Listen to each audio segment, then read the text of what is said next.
PR's Top Pros Talk, navigating communications trends and challenges, featuring Binna Kim, Group CEO and co-founder of Vested.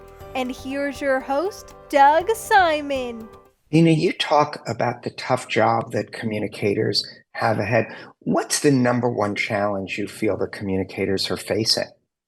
Honestly, it's a great question. And honestly, it's the speed of communication. I think today, the rate at which not only that news is published, but the rate at which we have to communicate stories out to our constituents is faster than ever. And unfortunately, the example I've been citing recently is Silicon Valley Bank. They put their press release out on a Wednesday, and by Friday, the bank can fail. That's not obviously entirely a PR issue, but it just goes to show how quickly news can spread.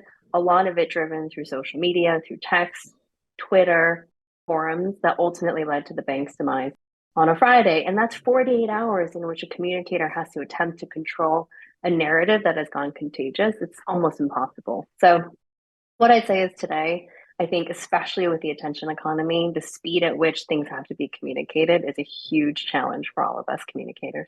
So, what are some ways you can navigate against that? Obviously, Silicon Valley Bank was just hit with this firestorm and couldn't handle the blowback of what resulted. For other cases, how do you respond and know that you can sort of get control of these things, especially if it's damaging rumors or information? There's only so much we can do to control. I think a lot of it does have to do with risk mitigation. I think communicators have to go into every situation with eyes wide open, but also embracing the universe of tools and channels that are now at our disposal. I think that's why at Vested, we're an integrated agency, because instead of just going at it from a communication standpoint, we're thinking, okay, how do we get to the end constituent through email, social media, advertising? What are all of the different ways in which we could leverage communications? Because the press release, to be honest, is kind of like a blunt instrument, right? And there are nuanced ways in which we can speak to that end stakeholder. And I think the more we can leverage these tools and technologies, and even data is going to be really big for communicators, the better we can mitigate as many risks as we possibly can, while also thinking creatively about how we can get a message out without always having to use the blunt instrument. Right. And you work in the financial space. Quite a your business high percentage of your business is That's there. right. The press release can maybe fill regulatory requirements that you're getting out Absolutely. there. But what are some of the things and some of the ways you're working and trying to coach clients to be better prepared and maybe even be out ahead of situations? So, prevention obviously is always easier than the cost of the cure. Absolutely right. I think the way we coach clients is to say the press release is one thing, right? It's that perfect package of messages and points, and we bundle it off and we ship it off, probably post market close. But then there are all the things that are said in the many other forums that we can't necessarily say in a press release. And that has to do with the conversations we're having directly with journalists to create anchored narratives and anchor stories. Because the more we can speak to reporters and give them probably more than what's in the press release, the more we can help craft that story. I think being able to beat internal communications to the punch is pretty important, because oftentimes employee Right. communications can fall to the wayside. And that is actually a huge component, because what you tell an employee and then therefore what they then say to their friends and family and the wider public at large, all of that contributes. And I think sometimes it's underestimated that you put everything in the press release, but you forget to say things directly to all of your constituents. I think that's where communications can fail. Yeah. And is that one of the areas that you see that needs to change?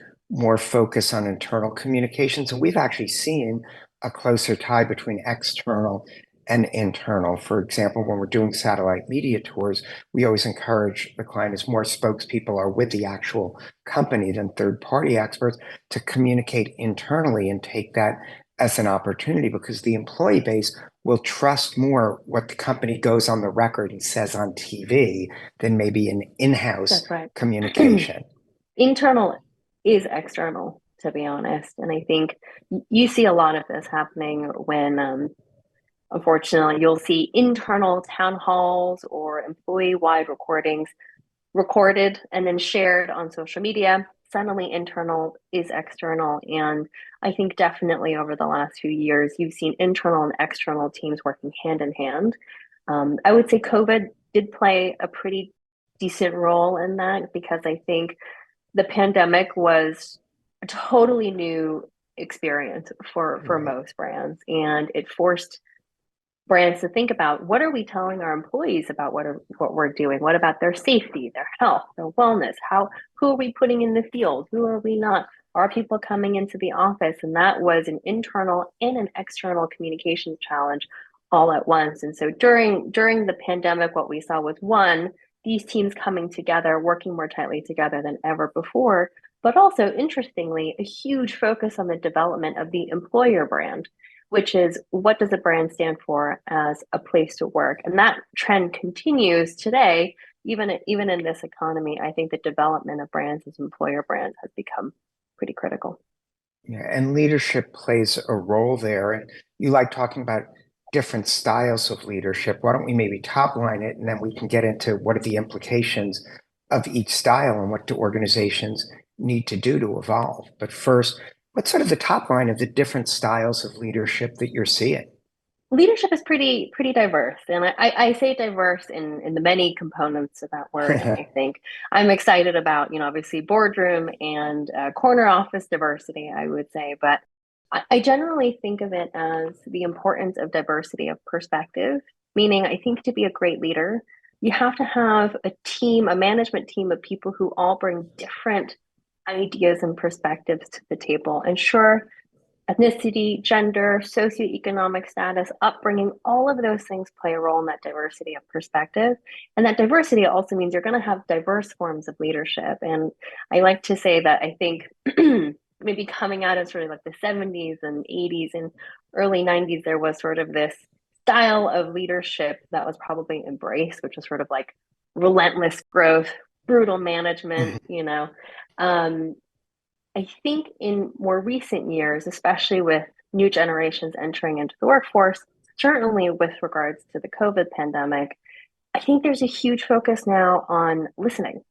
And I Right. think listening has become a really important of leadership in today's day and age because we as leaders have to listen. And whether that's listening to our stakeholders, listening to our employees, it's not just listening, it's active listening. And so one thing that I like to say is listeners don't have to, I mean, leaders don't have to be the loudest. Leaders actually have to listen. And leaders can be diverse and they can come from all different areas of the industry, but they can also bring different styles. And I actually think you're starting to see that in the S&P 500 and the CEOs that are represented there. You're seeing a lot of different styles of leadership represented in corporations today. No, that's really interesting. And I think, one of the challenges is to give people the comfort that they can share what they're thinking. I mean, even as a small business owner, I try and do different points where everyone on the team can submit ideas on big picture issues to get a feel and, building that sense of trust that people are comfortable doing it. As a leader yourself, how do you go about doing that? I'm one of those people that subscribe to, I'm only as good as the people around me. And I've hired an incredible team of leaders who work alongside me every day in the US and Europe and our many different companies at Group Vested. And by surrounding myself with people I admire, respect, who will tell me the truth, will challenge, will fail with me, will succeed together, they help me listen too, because at the end of the day, we as leaders also have to work together at every single level to listen to all of our employees and to create that trust because I also have to assume that I can't have that relationship with every single person across my enterprise. So for any brand, I would say you have to have leaders across all of your functional areas who share in those values and live those values on a day-to-day basis Right. because that's what ultimately will give employees the space to feel like, oh, I can have that candid conversation. But if it's just one leader and the rest of the organization doesn't subscribe to those same values, that's when you sort of see that listening fall apart. Yeah, one area where historically communications hasn't measured up is with diversity of its own leadership. Do you have any advice for women or those who bring other types of diversity to the table about how they can lead? Yeah, absolutely. And this comes up a lot actually in many of the organizations I join where I'm talking to to fellow women or people of color. And oftentimes it is about being generous with oneself. And that's mainly because there are a lot of things around us, system, whatever you want to call it, that I think create sometimes seemingly impossible circumstances for us to succeed. It's almost like we feel like we're forced to choose between being a leader or aspiring to be a leader or choosing to start a family or being present as a parent or as a partner. And we're faced with these choices every day. And sometimes those choices, I think, demotivate women or others to feel like, well, since I can't do it all, I have to choose one thing. And therefore, I will choose to be, maybe they'll choose to be a leader, maybe they'll choose to be something else. And I think the more we can shake that off and understand and appreciate that we cannot do it all, and that is not even actually a thing, that's actually totally artificial, but more that the choices that we're forced to make are all good choices, but that doesn't mean we're failing as leaders or aspiring leaders. And if we can be a little bit more generous with ourselves and recognize all those choices are good choices. Sometimes it'll be the meeting, sometimes it'll be the kids' baseball game, and that's okay. You're still a great parent, you're still a great leader. The more we can continue to bring women along in those leadership roles and create spaces for them, because I think that's going to be important as the system sort of catches up to where we've all evolved to with diversity and leadership. I've always been very anti the whole phrase of work-life balance because it implies it's a zero-sum game. And I'm like, Exactly. no, your work should be fulfilling if you can be fortunate enough to have that opportunity. And that should actually support your family life and vice versa. And I think that mentality is so important, but it's been so pounded in that there is a zero-sum limit to the choices you make instead of them supporting each other. And I think one of the, I can't say positive things about COVID because it's been so awful for everyone, but the Mm, ability and growing acceptance to work remotely has really been helpful in providing more access for more people to get the most out of both sides of their lives, with it, whether it's personal, family, and work, and have them reinforce each other better. It's been such a great conversation. Do you have any final thoughts you'd like to leave the audience with? best. We've chosen to specialize in financial services because I think it allows us to bring that knowledge, creativity, specialism that allows us to help financial brands, fellow financial marketers, and communicators succeed in what seems like really challenging circumstances. But I think that's what makes the job so exciting for us at Vested. So thank you for having me on. Thanks for sharing your great insights and information. Of course. Thank you for having me.